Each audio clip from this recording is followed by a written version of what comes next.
Mes chers amis, Shavua Tov, Mazel Tov, Elohan Navi, Zachor Tov, Shmam Barkam Souda, comme on dit chez nous, comme nos mères disaient.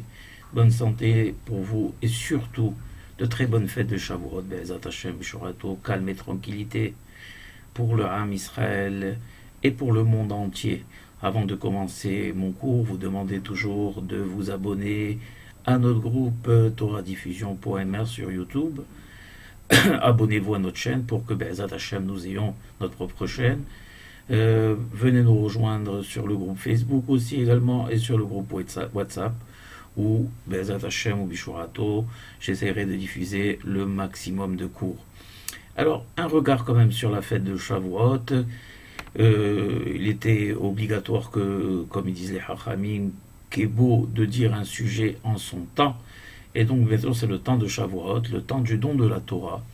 Et il était de mon devoir de dire quelques petits mots sur la fête de Shavuot et on va dire sur l'essence même de la fête de Shavuot, sur ce qui a fait que nous avons été choisis parmi tous les autres peuples pour recevoir cette Torah, comme on dit, Baruch Ata Hashem, Ashel Bahar Banu Mikol Ha'amim Venatan Lanu et Torato. On remercie l'Éternel, notre Dieu, de nous avoir choisis entre toutes les nations et nous avoir donné la Torah. Baruch Ata Hashem, Noten Torah, béni sois-tu, l'Éternel qui nous a donné cette Torah. Et alors, les Hachamim sont unanimes à dire et à expliquer qu'une des raisons, et la raison, on va dire, pour laquelle Akadosh Baruch Hu nous a choisis, non pas qu'il ne l'ait pas proposé aux autres nations, il l'a proposé aux autres nations, mais ces dernières ont refusé. En tout cas, elles ont refusé dans les conditions que Dieu le leur proposait, c'est-à-dire l'accepter sans condition préalable.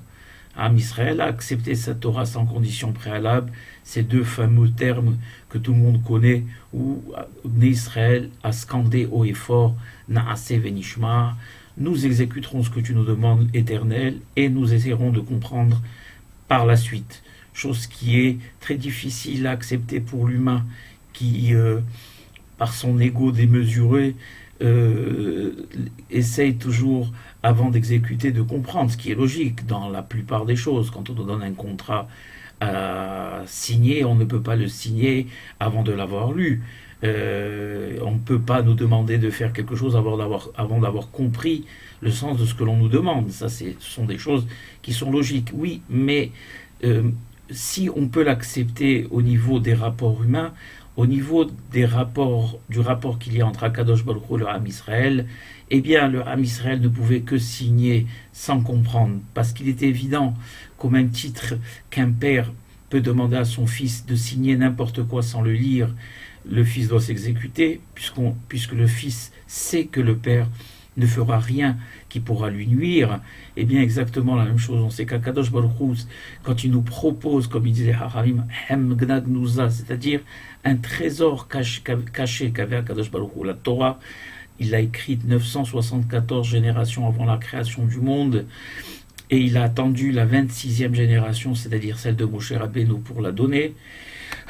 Et donc, il est sûr qu'une Hemda Gnouza, un trésor aussi, qui était disait Hachavim, qu'il était dans la chambre des trésors d'Akadosh Baruch Hu. Imaginons déjà ce que c'est que la chambre des trésors d'un roi, de chair et de sang, et ce qu'il peut cacher à l'intérieur. Il est évident que ce sont des merveilles qui s'y trouvent.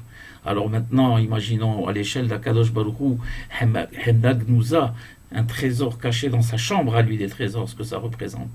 Et donc il est sûr que même si on ne savait pas ce que la Torah contenait, eh bien on savait que c'était pour notre bien. Et donc on pouvait vraiment accepter cette Torah les yeux fermés. Fallait-il encore que ce soit la nation d'Israël, elle qui avait senti, comment dirais-je, le bien que le don de la Torah leur procurerait, et non seulement le bien, l'épanouissement, comme on dit à chaque fois dans la prière, on remercie Akadosh Baruch Hu de nous avoir différencié des gens qui sont perdus, et justement, comment faire pour ne pas être perdu dans ce monde fou? Eh bien, Natan lanu et Torato, parce que grâce à la Torah qu'il nous a donnée, justement, il nous a donné des repères pour nous permettre justement de ne pas nous perdre et devenir fous. Ces deux fameux termes sur lesquels on va parler, qui sont Naase Venishma, eh bien, sont des termes très intéressants qui, justement, ont été à l'origine du fait qu'Akadosh Baruch Hu nous ait choisis et nous ait donné sa Torah. Bien sûr qu'il y a d'autres raisons, mais c'était une condition, comment dirais-je, sine qua non. C'est-à-dire que si d'aventure on avait osé penser, demander à regarder avant de signer, c'est-à-dire apposer notre logique à nous, humaine, à celle d'Akadosh Baruch Hu, ça n'aurait pas marché. Tout simplement parce que l'individu a une vision à court terme. Et bien souvent, les choses qui nous paraissent comme étant très difficiles et astreignantes, eh bien, s'avèrent être par la suite très bénéfiques. Et à contrario, les choses qui nous paraissent être aujourd'hui agréables, eh bien, sur le moment, s'avèrent être par la suite justement vectrices de problèmes et de difficultés.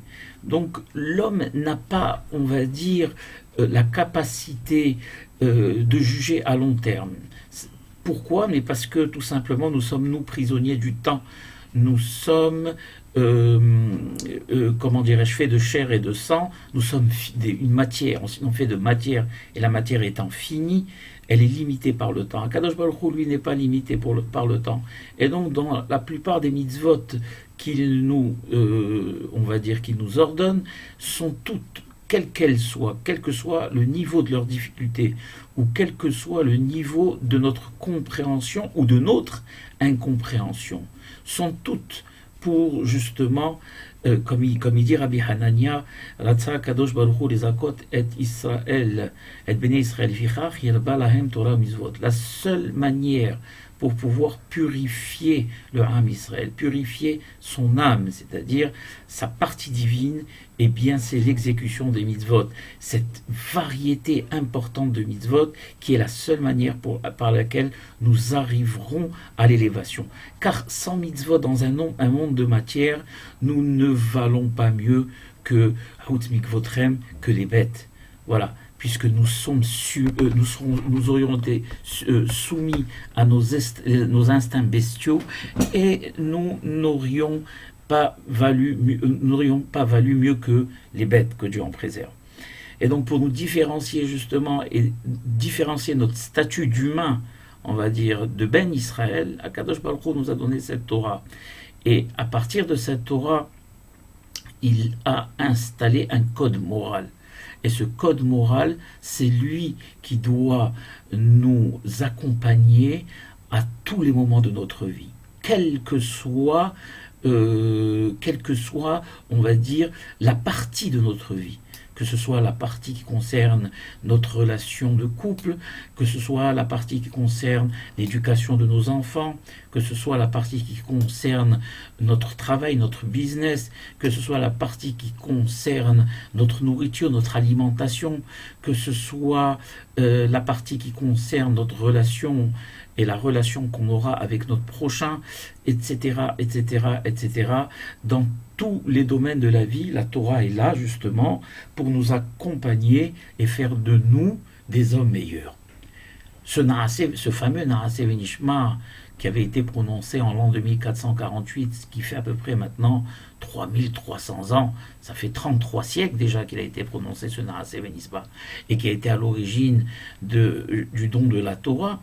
Les Haramim ont légitimement le droit de poser la question est-ce que ce Naaseh Venishma, cette formule qu'on avait prononcée, était valable seulement au moment de l'acceptation de la Torah sur le Har Sinaï? Aujourd'hui, avons-nous toujours besoin de dire Naaseh Venishma? La Torah, on l'a entre nos mains. A-t-il toujours besoin de dire que nous exécuterons et après nous chercherons à comprendre? Ou est-ce que cette formule était valable seulement à l'époque de Moïse et du Ham Israël? Eh bien, les Hachamim, encore une fois, les sages sont unanimes à dire que cette formule est toujours d'actualité. Et ce principe, on va dire, ce concept d'annuler notre logique humaine à celle du Créateur, est toujours d'actualité, et je dirais même qu'elle est le fondement même de notre relation avec le Créateur, elle est le fondement même de notre acceptation de cette Torah et de sa loi divine. Car sans cette annulation de notre personne, de notre logique, de notre intellect, au profit, et on va dire, de la volonté divine, il n'y a pas de possibilité de, comment dirais-je, de vivre notre Torah dans les conditions optimales. Et on fera de cette Torah, malheureusement, si ce n'est pas le cas, une Torah qui sera coupée en lambeaux, que Dieu en préserve. Et les parties qui nous conviendront, qui, comment dirais-je, qui s'adapteront à notre logique seront exécutées, et celles qui ne nous conviendront pas, qui ne sont pas adaptées à notre logique, elles seront mises de côté. Alors la Torah, c'est un seul bloc. Akadosh Baruch Hu a donné cette Torah d'un seul bloc. Et le fait de dire Naaseh Venishma au XXIe siècle, aujourd'hui, là, d'accepter ce Naaseh Venishma au XXIe siècle, aujourd'hui, a, on va dire, une importance aussi grande que celle qui a été à l'époque de Moshe Rabbeinu. Et pour illustrer justement les conséquences graves de cette différence d'appréciation et les conséquences que ça a sur le long terme, on va parler, on a l'habitude, vous savez qu'à Shavuot, c'est de lire Megillat Ruth. Et Ruth, on sait qui elle est, c'est l'arrière-grand-mère du roi David, et on va dire celle qui a été à l'origine de Malchut, du royaume de David et du Melech HaMashiach. Et cette femme extraordinaire, Ruth, eh bien, elle n'est pas arrivée à ce destin hors du commun sans avoir justement en elle cette comment dirais-je, cette capacité de compréhension et d'annulation de sa personne au bénéfice du seul but qui est celui d'intégrer le judaïsme et la Torah d'Israël. Et on va voir qu'à contrario, sa sœur, elle, qui n'a pas accepté, entre guillemets, l'illogique, elle, eh bien, son destin va être complètement différent et va même être à l'opposé de sa sœur. Et comment cela est possible alors qu'elles ont un passé commun? Elles sont toutes les deux les filles de Eglon, le roi de Moab, et elles ont fait un long bout de chemin ensemble puisqu'elles ont épousé elles-mêmes deux frères, d'accord, Mahlon et Kilion, qui sont décédés, et elles ont continué un bout de chemin avec leur belle-mère Naomi avant de se quitter. Donc, pour expliquer un peu à ceux qui ne sont pas familiers de la Megillah, rapidement, il y avait un homme riche qui vivait en Eretz Israël, mais qui malheureusement était atteint par le défaut de l'avarice. Et Eretz Israël à cette époque était rongé par la famine, donc il y avait beaucoup de pauvres, et lui, ne voulant pas avoir affaire à ces pauvres-là et leur donner, donc il a décidé de quitter Eretz Israël et d'aller dans les plaines de Moab avec son épouse et ses deux garçons. Et sur place, ces deux garçons se sont mariés avec les deux filles du roi de Eglon, du roi de Moab, qui s'appelaient Ruth et Orpa. Ruth et Orpa. Rappelez-vous de ces deux prénoms. Eh bien, malheureusement, d'ailleurs, déjà dès le départ, vous savez que le Tana Rabbi Meir, c'est marqué dans la Gemara Yadiek Beshemot. Pour lui, les noms représentaient l'essence même, le caractère même de la personne. Et même le destin de la personne était, pour Rabbi Meir, était, comment dirais-je, enfoui dans le nom. Et déjà, si vous prenez Ruth, c'est Resh Vav Tav, Resh c'est 200, Vav c'est 6, et Tav c'est 400, qui fait 606. Et comme vous le savez, dans la Torah, il y a 613 mitzvot. Il y a 606 mitzvot qui, elles, sont exclusivement réservées au Ham Israël. Et 7 autres mitzvot qu'on appelle les mitzvot Noahid, les mitzvot de Noah, qui, elles, sont réservées à toutes les nations du monde. Donc on voit déjà qu'au départ, Ruth, qui n'était pas juive, avait déjà en elle les 7 mitzvot Noahiyot, qui sont la base des mitzvot de l'humanité, on va dire. Et elle était déjà enclin, déjà au départ, par son prénom Ruth, 606, à s'adjoindre à adjoindre les 7 mitzvot qu'elle avait en elle aux 606 qui l'attendaient pour devenir 613 et pour devenir une juive à part entière. D'accord ? Ça, c'est déjà une chose. Donc on voit déjà que potentiellement au départ, Ruth était partie pour devenir juive. Par contre, Orpa, Bilachon Oref, qui veut dire en hébreu nuque, Paro, exactement, ou la même chose, Paroua, Bilachon Oref. Paro, c'était quelqu'un d'extraverti, donc Bilachon Paroua. Mais en même temps, il y a le Lachon Oref parce qu'il est extrêmement têtu. Eh bien, Orpa, également, Bilachon Oref, était quelqu'un qui a donné sa nuque, c'est-à-dire qui a tourné le dos à la voix de la, comment dire, la voix du Hémet. Très souvent dans la vie, pour pouvoir parvenir à la vérité, eh bien, il faut faire de gros sacrifices. Même si ces sacrifices entraînent un niveau de vie malheureusement inférieur, une descente au niveau du statut, eh bien, très souvent quand on veut atteindre et quand on est quelqu'un d'honnête et qu'on sait que la vérité se trouve dans un endroit qui va entraîner des sacrifices de notre part, eh bien il ne faut pas hésiter à aller vers la vérité. Et ça, Orpa Bilachon Oref, elle n'était pas prête à ces sacrifices. À la différence de Ruth, eh bien elle, on va voir, tourner le dos à sa belle-mère pour retourner aux plaines de Moab et retourner à l'idolâtrie qu'elle a connue depuis son enfance. Donc on voit, je reprends, donc les 2 fils mariés avec ces 2 filles sont morts tous les 2, et la belle-mère Naomi décida donc de retourner en Eretz Israël. Et donc sur le chemin du retour, elle s'adressa logiquement à ses belles-filles en leur disant la chose suivante: je n'ai plus d'enfants dans mon ventre, puisque vous connaissez la loi religieuse qui veut que quand un frère meurt sans laisser d'enfant, eh bien, un homme meurt sans laisser d'enfant, son frère a droit par le hiboum, ce qu'on appelle le lévira, d'épouser cette femme-là pour lui donner zera, pour qu'il ait une descendance, d'accord, pour faire revivre ou faire continuer à vivre le nom de son frère. Et bien là, dans le cas qui nous occupe, les 2 femmes les 2 sœurs donc étaient mariées avec 2 frères, et les 2 frères sont morts sans Mahlon et Kilion, 2 noms aussi très bizarres.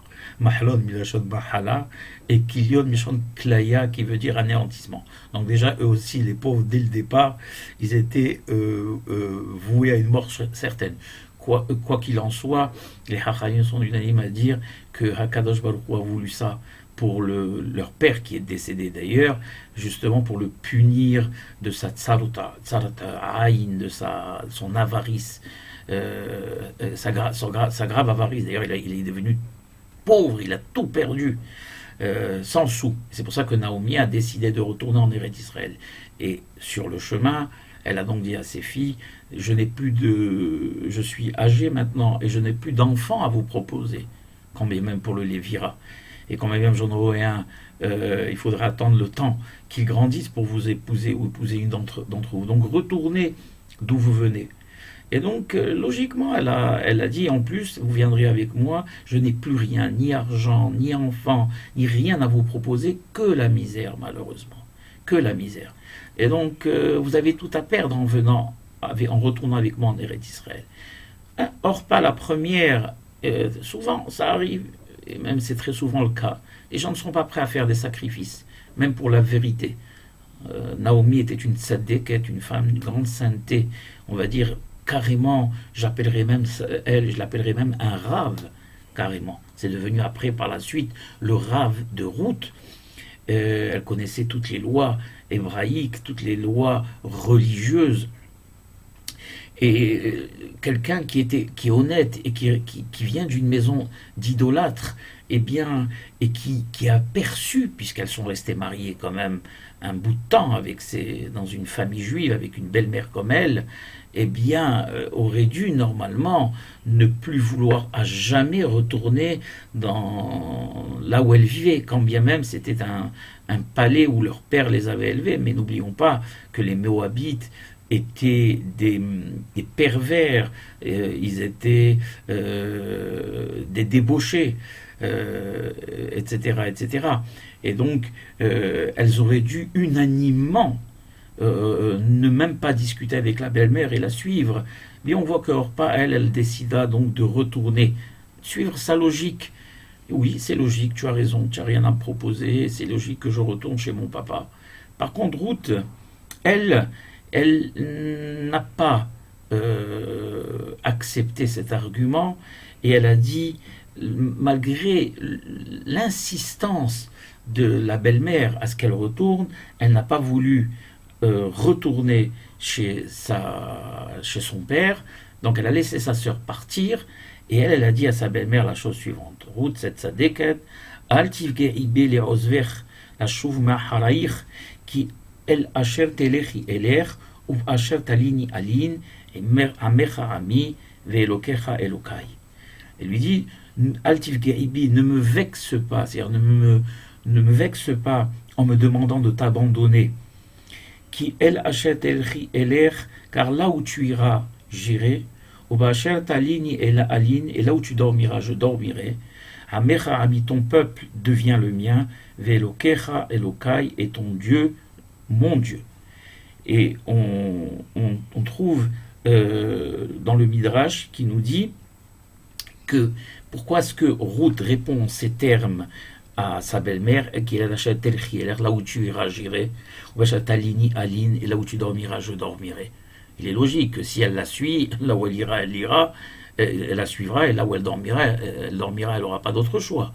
Or, les Hachamim disent que la réponse de Ruth était suite à, on va dire, des explications de la belle-mère, qui lui a dit la chose suivante, la belle-mère. Elle lui dit: ma fille, tu vas me suivre, mais sache que, si tu acceptes de me suivre, que les conditions de vie que tu avais à l'époque, dans lesquelles tout était permis dans ton pays, avec moi, ça ne sera pas permis. Les choses ne seront pas les mêmes. Par exemple, les filles juives chez nous n'ont pas le droit d'aller n'importe où, dans les théâtres, dans les endroits mixtes, etc., etc. Acceptes-tu ça?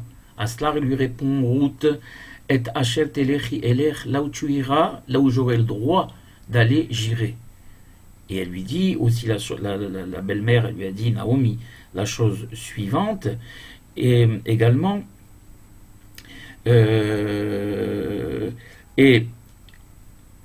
tu sais, ma fille, les filles d'Israël n'ont pas le droit de dormir dans une maison où il n'y a pas de mezouza. Donc elle lui répond: et asher talini alin, là où tu dormiras, je dormirai. C'est-à-dire que déjà la réponse de Ruth était cinglante à sa belle-mère. N'essaie pas de me décourager. On voit ici que c'est le processus qu'on va utiliser après dans le temps pour la conversion, où on se doit d'expliquer aux futurs convertis la différence de mœurs, les mitzvot qu'il aura à supporter. Et on attend de lui cette acceptation du joug des mitzvot. C'est une condition fondamentale. Bien sûr, il y a le mikvé, il y a la mila pour les hommes, mais également, on a le rabbin a le devoir d'expliquer aux futurs convertis qu'il a en premier l'obligation d'accepter le joug des mitzvot, et on doit lui énoncer quelques mitzvot faciles entre guillemets, je vais dire ça, et difficiles entre guillemets, pour qu'il soit conscient de là où il va aller. Ce qu'on ne peut pas, autrement c'est ce qu'on appelle mekahtaout, c'est-à-dire que il y aura un défaut dès le départ. On n'aura pas, comment dirais-je, expliqué exactement ce qui l'attend. Et ça sera considéré comme, entre guillemets, un, comment dirais-je, quelque chose de truqué. Voilà. Là, on joue carte sur table. Voilà ce qui t'attend. Voilà. Donc là, déjà, Naomi, elle a dit, elle a joué carte sur table avec sa belle-fille. Elle lui a dit, si tu t'attendais à ce que tu vives comme à l'époque, eh bien maintenant avec moi, ça ne sera pas le cas. Et Ruth, toujours, comment dirais-je, décidée, eh bien, a répondu de manière cinglante à sa belle-mère. Et ce qui est important aussi, c'est on va dire, une des premières leçons qu'on tire, la façon dont la belle-mère s'est exprimée. Ma fille, on n'a pas le droit d'aller, les filles n'ont pas le droit d'aller n'importe où chez nous. Elle lui a pas donné de détails. Eh bien, ça nous apprend à nous que pas tout peut être expliqué et pas tout peut être compris. Très souvent, quand on s'adresse à un enfant, eh bien, il n'a pas tout le temps le niveau de compréhension nécessaire. Et donc, quand bien même on lui expliquerait, il ne le comprendra pas et ça servira à rien. Donc on n'est pas tout le temps obligé d'expliquer, de donner les détails. À partir du moment où on dit à quelqu'un, ce sont des choses qui ne se font pas chez nous, quand il y a un Ben Torah par exemple, un Tanit Hacham, il y a des comportements que tu ne dois pas avoir, eh bien, tu n'as pas besoin de donner les détails exacts de chaque chose. Ça, c'est quelque chose, et on n'est pas obligé toujours d'expliquer les choses. D'ailleurs, ça a été la dernière tentative de Naomi de rendre difficile les choses comme on fait avec les guérim. Vous savez qu'avec ceux qui veulent se convertir, on leur dit, tu sais, ma fille, remarque qu'aujourd'hui on pourrait lui dire, allume la télévision, regarde ce qui se passe en Israël, et ça te suffira. Tu verras ce que c'est que d'être juif déjà. Ou regarde ce qui se passe en France, regarde ce qui s'est passé, ce qui continue à se passer en France et dans les pays d'Europe, ou aux États-Unis même, très souvent maintenant, on n'hésite pas à agresser un juif parce qu'il a une kippa sur la tête, et tu comprendras ce qui t'attend si tu deviens juif. Donc on a le devoir de lui expliquer qu'il quitte, entre guillemets, une vie d'insouciance pour rentrer dans une vie qui va être très difficile. Elle a fait ce qu'il fallait faire, Naomi, avec sa belle-fille. Eh bien, elle voyait que bon, il n'y avait plus rien à faire. Donc, qu'est-ce qu'on remarque dans tout ce que j'ai dit? J'ai dit en début de cours que Naaseh Venishma, c'est quoi en réalité? C'est, comment dirais-je, annuler notre logique à celle du divin. D'accord? Eh bien, c'est ce qu'elle a fait Ruth. À la différence de sa sœur qui, elle, est allée vers la logique, elle n'a pas cherché à savoir ce qu'il y aurait de bien dans cette nouvelle vie avec une belle-mère. Elle n'a regardé que le côté matériel, le côté logique, le côté, comment dirais-je, pratique. Et le côté pratique, c'est ce qui lui a sauté aux yeux tout de suite. C'est-à-dire que moi, je ne cherche pas pour l'instant à regarder plus loin que le bout de mon nez. Pour l'instant, ça ne me paraît pas très très bien ça. On va vivre difficilement, on va souffrir. Ma belle-mère n'a plus rien à m'offrir, elle est vieille et fatiguée, elle n'a plus d'argent. Revenir en Eretz Israël dans une ville où il y aura la famine, eh bien, je vais faire pour moi en tout cas, d'un côté je vais mettre les bénéfices et d'un autre côté je vais mettre les pertes. Et pour moi, pour l'instant, il y a plus de pertes que de bénéfices. Par contre, Ruth, elle a mis sa logique, la logique humaine, donc le Naaseh Venishma, elle a réaffirmé haut et fort de côté. Et que pour elle aussi, elle savait à quoi s'attendre, c'est-à-dire vivre une vie difficile avec une belle-mère malade et fatiguée qui n'avait plus rien à offrir, avec un horizon complètement obstrué, mais malgré tout la recherche de la vérité. C'est ce qui l'intéressait. Cette vérité, cette spiritualité qu'elle avait palpée lors de sa proximité avec sa belle-mère pendant le mariage et après le mariage, le comportement de cette belle-mère qui était sainte, ce nouvel horizon spirituel qui s'ouvrait à elle, a occulté toutes les difficultés matérielles futures qui se présentaient à elle. Et donc pour l'instant, ce qui l'intéressait, c'est d'adhérer complètement à Ruth. Et c'est pour ça qu'il y a marqué dans le texte, on va voir ici, elle lui a dit Koya asa Hashem vecho Yosif qui a mavet yafrid beni ou bener. Il y a que c'est plus la peine d'essayer, ma chère belle-mère, de me donner des arguments qui me décourageront, car il n'y aura que la mort qui nous séparera. Ma décision est prise. Elle est sans, comment dirais-je, elle est prise définitive et je ne changerai pas d'avis. Et il y a marqué après dans le texte Verut Davkaba. Et Ruth a adhéré, c'est collé à sa belle-mère. C'est quoi Davkaba? Eh bien, dans la Torah, il y a marqué pour Akadosh Baruch Hu Ul Dovkabo. Et vous adhérez à Akadosh Baruch Hu. Les Hachamim me disent comment on peut adhérer à Akadosh Baruch Hu. Arohu Esh, il est fait de feu. Il est immatériel, et nous on n'est pas sarvadam. Se adhérer qui verra à Kadosh Baruch Hu, c'est se brûler. Eh bien, les Hachamim disent il te suffira d'adhérer aux représentants sur terre d'Akadosh Baruch Hu, qui sont les Talmidei Hachamim, et c'est comme si tu avais adhéré directement à Akadosh Baruch Hu. Eh bien, c'est ce que Ruth a fait. Naomi est considérée comme un Talmid Hacham, et un véritable Talmid Hacham, qui connaissait toutes les lois du judaïsme.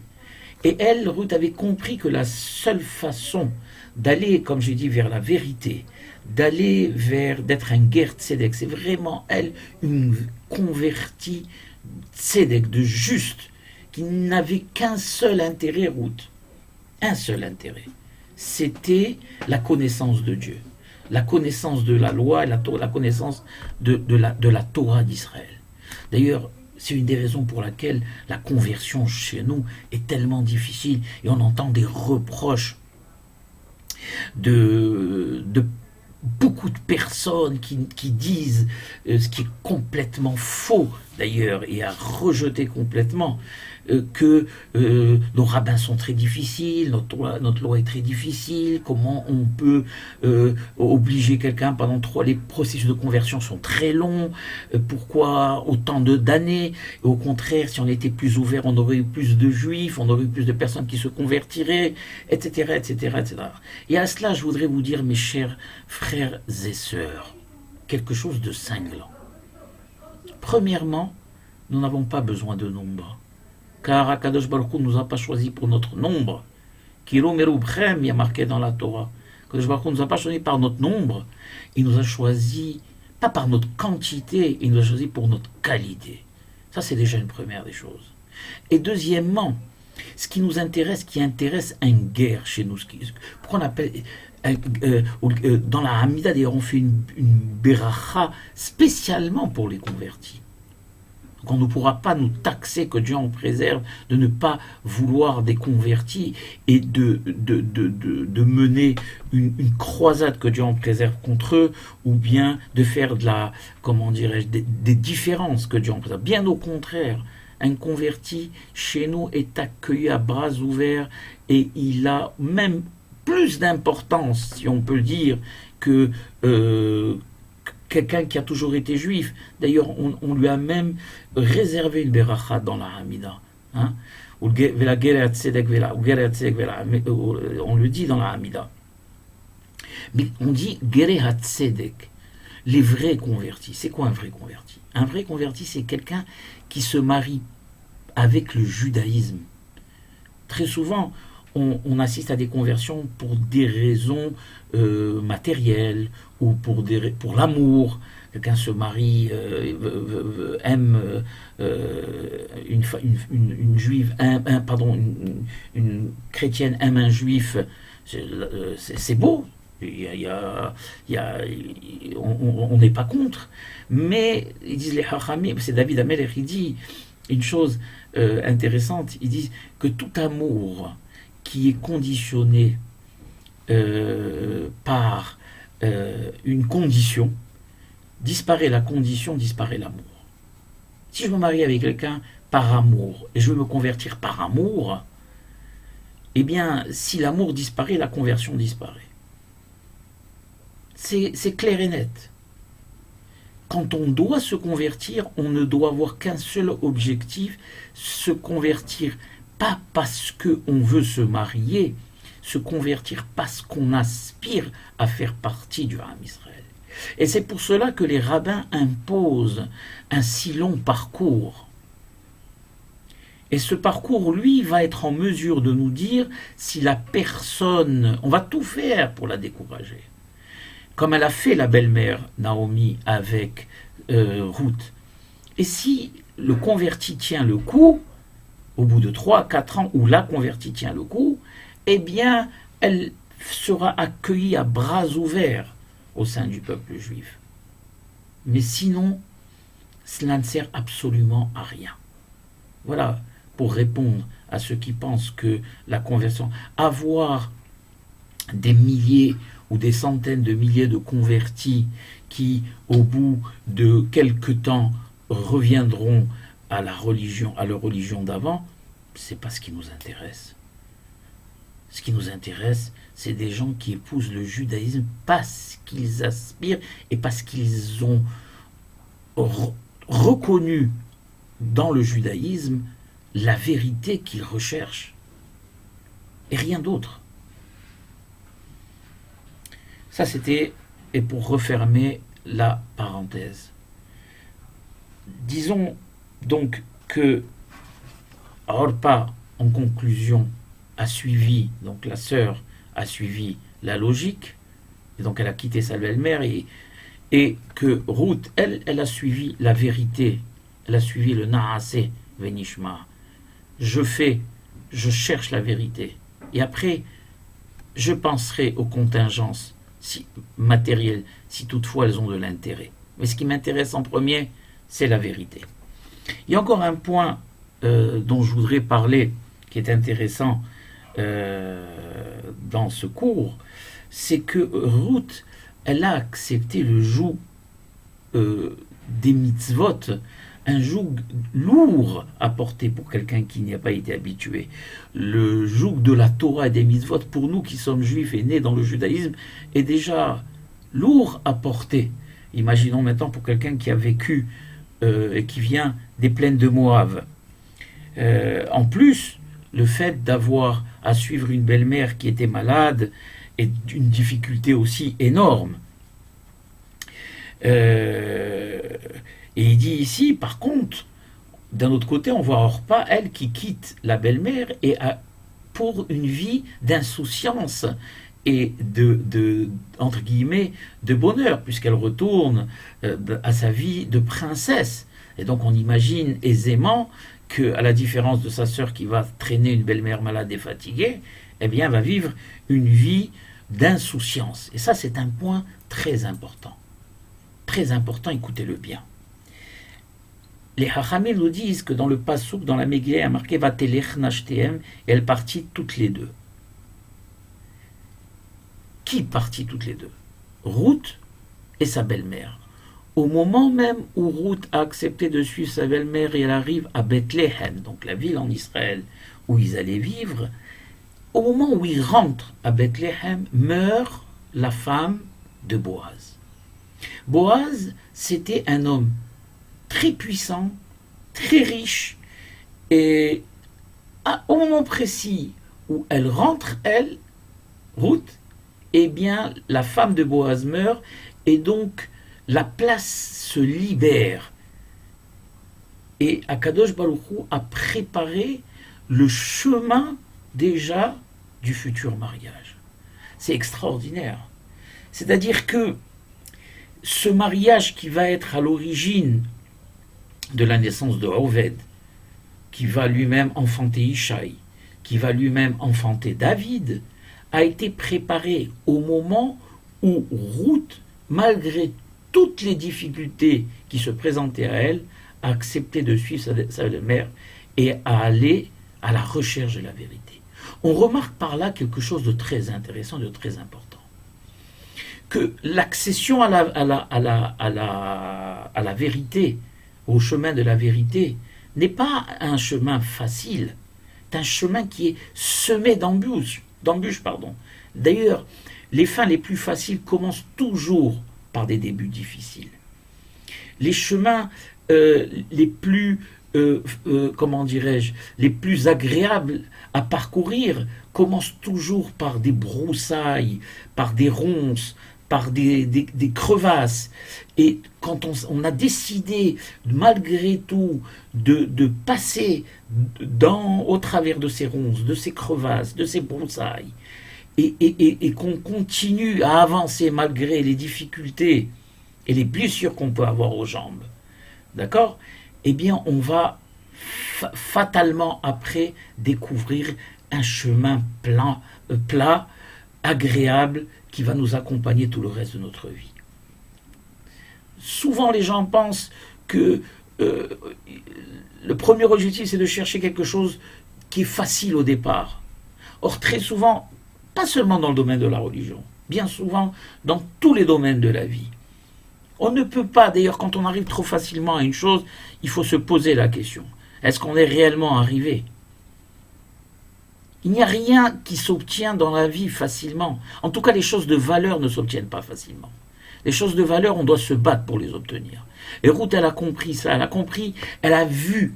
On a cet exemple avec Rachel, la fille de Kalba Savoura et de Rabbi Akiva. C'est un exemple qui me vient tout de suite à l'idée. Rachel, qui était une fille riche, Kalba Savoura, son père était quelqu'un d'immensément riche.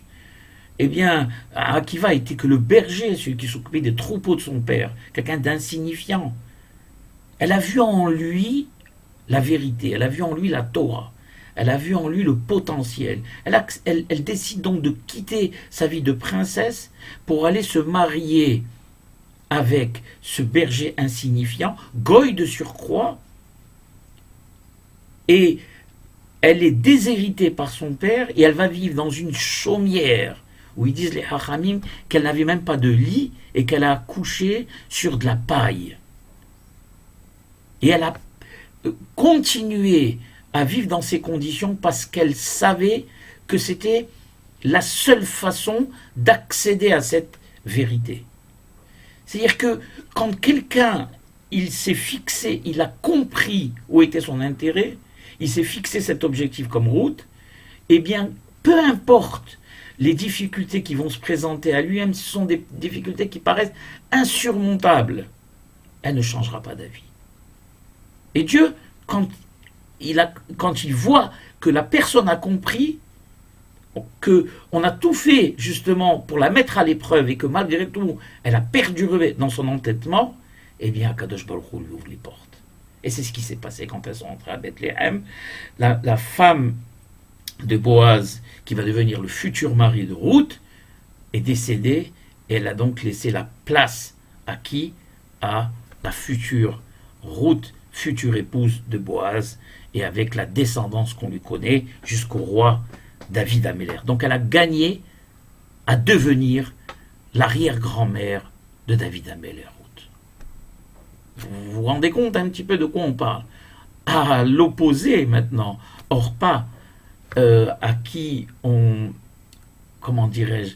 prévoyait une vie d'insouciance, de facilité, de confort. Eh bien, peut-être qu'elle a eu une vie de facilité et de confort. Ils disent les Hachamim que le premier soir déjà où elle était revenue chez son père, elle a replongé dans l'idolâtrie. C'est-à-dire que toutes les années où elle a vécu dans une maison juive ont été effacées en une seule soirée.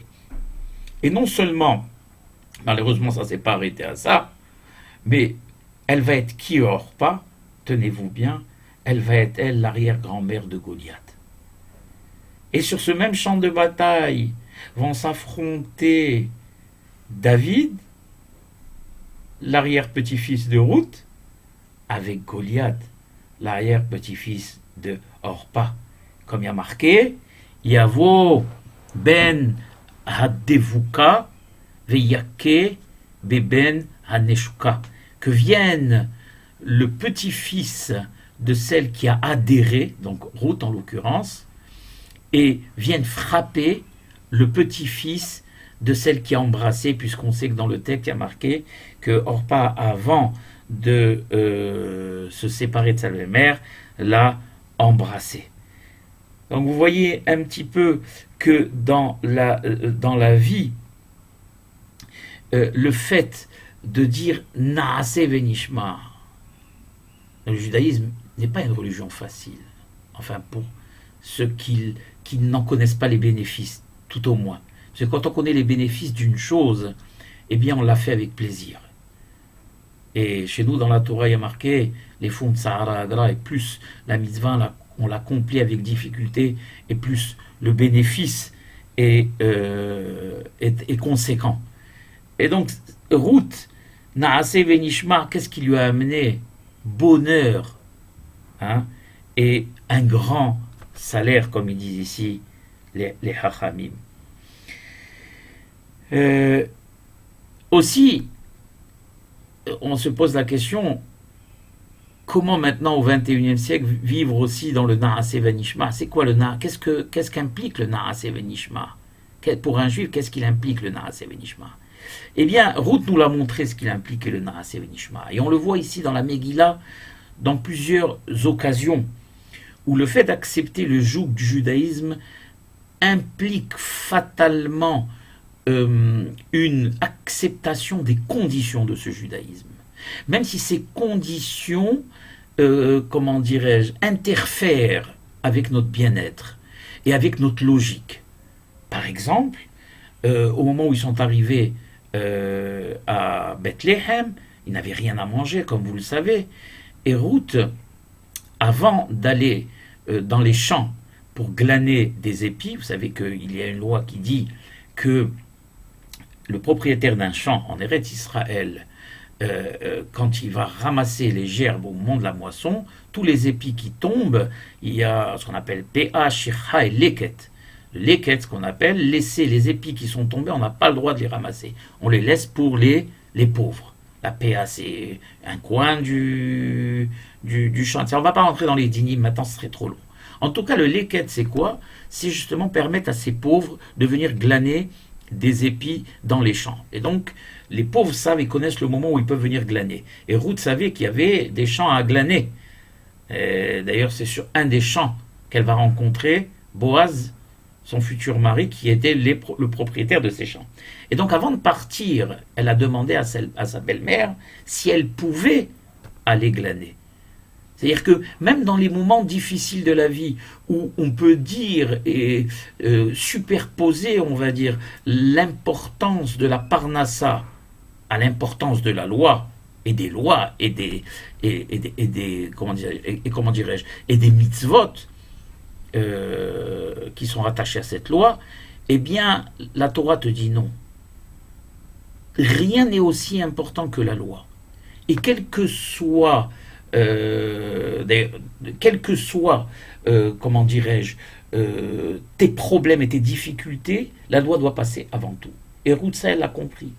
Donc même à un moment où il n'avait rien à manger, et à un moment où l'heure était grave, eh bien, il fallait d'abord en premier demander l'autorisation à sa belle-mère si elle pouvait aller. Et c'est que quand sa belle-mère lui a donné l'autorisation, qu'elle a pu partir. Mais ça ne suffisait pas pour Ruth. Sa belle-mère lui avait certes donné l'autorisation de partir, mais elle a attendu un groupe de mendiantes convenable pour partir. Elle était hors de question pour elle d'aller glaner des épis avec des filles qui n'avaient pas de mœurs convenables. Donc même si ça aurait pu lui coûter le fait de ne plus rien trouver après dans les champs, puisque c'est des hordes de mendiants qui allaient. J'ai expliqué que la situation en Eretz Israël, elle était catastrophique, c'était la famine. Eh bien pour elle, rien ne comptait plus que la tsniout et la pudeur, et cela passait avant la faim. Voilà déjà une deuxième chose très importante. Mieux que ça, ils disent les Hachamim. Boaz se rend sur ces champs et il pose la question en pointant Ruth, il demande à ses employés qui est cette jeune fille. Alors les Hachamim disent Boaz, qui était un tzaddik, qui était quelqu'un de pieux. Est-ce que Boaz a l'habitude de demander après une fille, de savoir prendre des informations sur une femme? C'est dans son habitude. À cela, les Hachamim répondent et disent que Boaz, Hazve Halila, ne courait pas après les filles, mais il a été impressionné par le comportement singulier de Ruth, qu'il ne connaissait pas. Ils disent les Hachamim qu'il a vu une fille pudique à l'écart des autres, qui, à la différence des autres, qui discutait avec les moissonneurs, qui plaisantait avec les moissonneurs, elle l'était à l'écart, qui, à la différence des autres, qui, elle, se penchait, se courbait au détriment de leur pudeur pour ramasser, elle s'asseyait pour ramasser, et elle se levait, elle s'asseyait et elle se levait. Ça peut paraître, sûrement, ça devait être à l'origine de toutes les moqueries de toutes les filles autour, mais pour elle, rien ne comptait plus que la pudeur et que garder la loi d'Israël. Et c'est comme ça qu'elle a été remarquée par Boaz, et c'est comme ça qu'elle est devenue sa future épouse et l'arrière-grand-mère du roi David, Rabotai. Rien de moins que l'arrière-grand-mère du roi David. Quel sahar plus grand peut-on avoir? Pour conclure, quand on a décidé d'aller et de marcher sous le drapeau du Naaseh Venishma, on doit faire ce qui doit être fait. Peu importe ce que la société nous impose, peu importe du qu'en dira-t-on, peu importe des mœurs que la société tente de nous imposer, tout ça ne compte pas. Seul compte la loi d'Israël, seul compte ce qu'Akadosh Baruch Hu nous a ordonné. Et si Akadosh Baruch Hu nous a ordonné quelque chose qui va contre ce qui se pratique, parce qu'aujourd'hui on a tendance, même quand on parle avec les enfants, et pourquoi tu fais ça mon chéri? Parce que tout le monde le fait. Et papa, achète-moi ça. Pourquoi tu veux que je t'achète ça mon fils? Donne-moi la raison. Et parce que tout le monde l'a. La mode. Tout le monde s'habille comme ça. Si quelqu'un ne s'habille pas comme ça, eh bien on se moquera de lui. Le peuple d'Israël a toujours été un peuple dont on s'est moqué. Et dans un de mes cours, si Dieu veut, Be'ezrat Hashem, quand j'emploie le terme moqué, je suis gentil. Il a été massacré pendant des siècles, justement, parce que il avait des mœurs, entre guillemets, différents. Et que sa façon d'agir ne répondait et n'a jamais répondu aux critères des sociétés dans lesquelles il a vécu, tout simplement parce que la loi d'Israël est une loi particulière, avec des mitzvot particulières, qui ne sont pas pratiquées par la plupart des humains. Et ça, quand l'humain, tu es différent de lui dans ta façon de manger, dans ta façon de t'habiller, dans ta façon de prier. D'accord? Quand tu réponds pas le Shabbat au téléphone, mais il peut te prendre pour un dingue. Quand tu fais 30 km pour aller chercher un morceau de viande, c'est complètement débile. Quand tu vas pour voyager dans un salon et que, on va dire, les 3/4 de ta valise sont remplis de nourriture, mais que si un douanier il ouvre ta valise, il va te prendre pour un dingue. Et je peux vous citer des centaines et des centaines d'exemples. Et malgré tout, le juif continue à vivre comme la Torah lui a ordonné, à contre-courant de ce qui est pratiqué. Car ce n'est pas ce que la société t'impose, ou ce n'est pas ce que tout le monde fait qui est vrai. Mais la seule chose qui est vraie, c'est ce qu'Akadosh Baruch Hu t'a ordonné de faire. Et si même aujourd'hui on ne le reconnaît pas, la plupart des personnes ne le reconnaissent pas, Yavo Yom, Yeh Hashem Ehad, Ushmo Ehad. Et Ruth, elle l'a compris, et elle nous apprend à nous à accepter contre vents et marées la loi au-dessus de toute autre contingence. J'espère que ce cours vous aura plu à la bataille et qu'il rendra plus léger l'application des mitzvot. Dégel tahata dégel, sous le drapeau, le seul fanion qu'on doit avoir, naase venishma. Baruch Adonai le'olam, amen ve amen.